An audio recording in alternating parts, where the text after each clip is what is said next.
What's good, y'all? Dr. Trehunna. It's Metabolic Mondays, and I got a great topic for you for today. So I have a lot of clients that is trying to start becoming healthier and a better version of themselves in 2024. A lot of people want to work out, but they just don't have the time to work out due to their lifestyle. They got kids to worry about, they got bills to worry about. But then there is a subgroup of people that's like, hey Trey, I am walking 4 to 5 times out the week, and I think I'm ready to take it to the next level. I could be a better version of myself.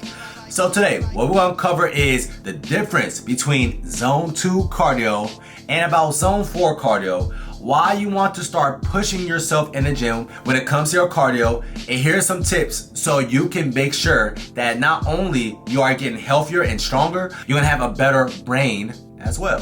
Hey guys, My name is Michelle. Anita, Sarah, Peyton, Talia, Jazz, Marquita. I'm a physique.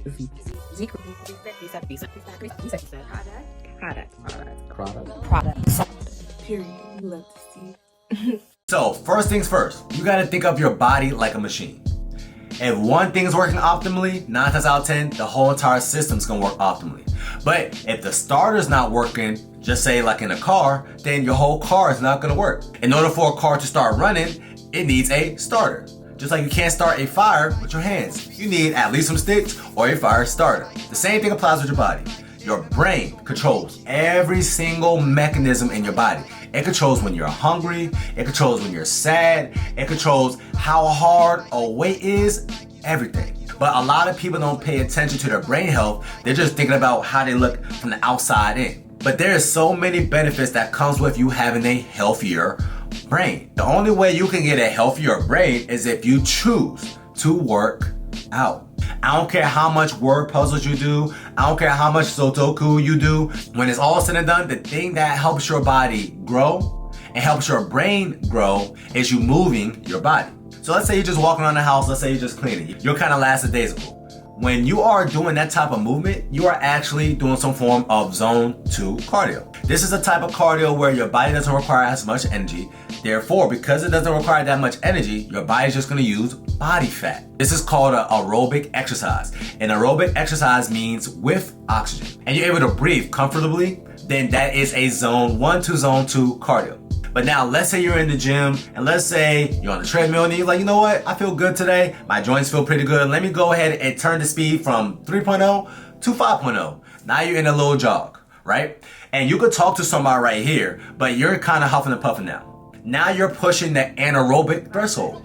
Anaerobic means without oxygen, which means what? You're huffing and puffing for a reason. Now your body is really seeking energy because this fat takes too long to break down. So now your body starts to utilize glycogen.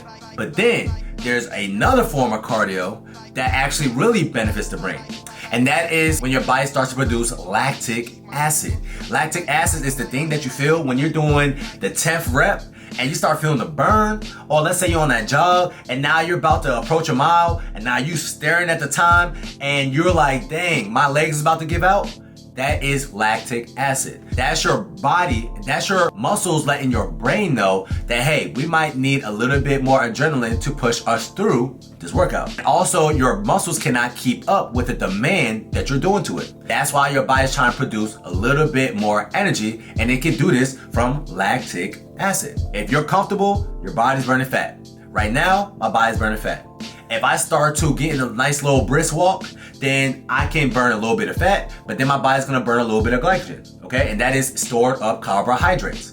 But then when I start running, I'm in a sprint, my body's producing lactic acid. Here's the main reason why you want to at least throw in a couple sessions within your week where your body's producing lactic acid. When your body produces lactic acid, your body's gonna produce compounds called BDNF, which is brain-derived neurotrophic factor.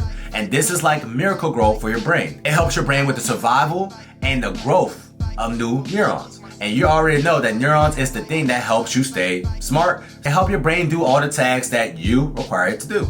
But also, it helps your body produce a little bit more endorphins and also serotonin. That's why when you go on a run and you hear about the runner's high, that's because your brain is now being showered with this miracle growth, which is BDNF, and your brain is being showered with endorphins. That's why you feel so good. That's why a lot of people hate going to the gym, but nobody ever regrets a workout. That's because your brain now is at its most optimal state. Your brain can think clear. You have more mental clarity. You're more sharper because your body's producing norepinephrine, which helps your brain focus on attention and detail. Your brain is also producing dopamine. And we all know what dopamine does. That's the motivation. Now you feel good and you're like, you know what? I already went for a run today. You know what? Let me actually eat healthier today. And I feel good. You know, all these components happen because you choose to push yourself a little bit. But keep in mind, the average American don't even move their body 100 minutes a week.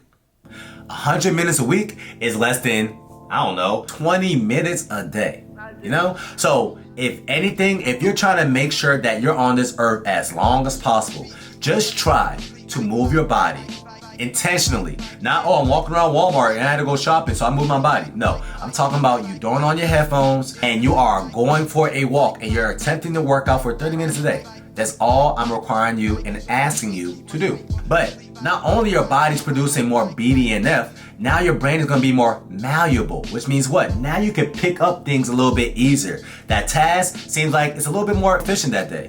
You notice that your memory is a little bit better. You're able to pick up things a little bit faster and you can remember things that you're like, you know the times where you come into a room and you're like, what I come into this room for?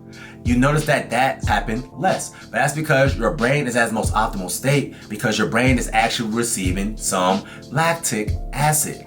Your astrocytes, that basically is the supporters to your neurons, it can take and soak in this lactic acid and spare the glucose. Now keep in mind, your brain really wants to run off glucose. 20% of the glucose and 20% of the energy that your body requires goes to your brain, which is almost the smallest thing in your body, requires 20% of energy, and you're able to help it receive energy from you just moving your body a little bit more. Now your brain can actually spare the glucose that it needs, and it can start producing more antioxidants like the powerful master antioxidant glutathione. And that's gonna just ultimately help your brain stay efficient and stops neuroinflammation. So there's studies and research that show that people who don't move their body more has a little bit more neuroinflammation and their BBB, which is your blood-brain barrier, is broken down a little bit more. This is the prognosis of brain fog, memory loss, and the start to dementia. So you need to keep your blood-brain barrier intact. The only way you can do that is to give your body a reason to do so. And that is coming from hard intensity workout just 1 to 2 times a week. This not only helps your body to create more blood vessels, which is called angiogenesis, but it also helps support your blood-brain barrier. So if there's some blood vessels that's withering away, it helps reinforce it, you know? So ultimately, the name of the game, if you want to be as smart and as witty and don't deal with brain loss or dementia when you get older, is taking care of your brain now. And the best way you can take care of your brain, that walking is fine, you lifting weights is fine, but start chasing the burn at least once to twice a week. That's it. So you don't have to be sore after workout, but make sure you are giving your body enough of a stimulus where it has to force itself to become a better version of itself. And the only way you can do that, and the only way you know you're doing it right, is if you are feeling the burn in your workout. Just find any form of cardio that pushes you and you know you're exerting yourself to the point where you feel a burn, where you have to catch your breath and you're gasping for air. You need to do that at least once or twice a week. You don't gotta do it for long. 30 minutes is all I'm asking you to do, which means that up to 40 minutes to an hour out the week of you exerting yourself in that manner is gonna be beneficial for you. So you not only feel great, you're also staying toned, but your brain is working as optimally as possible. Cool? Hopefully y'all learned something today. Once again, start pushing yourself in the gym, ladies. Once you start feeling comfortable with your walking around your park or walking on the treadmill in your house, start going to the gym and start pushing yourself because your brain and your body's gonna thank you later, okay? That's your reset tip of the day that's gonna help you stay snatched all the time. Know in the summertime. Talk to you soon.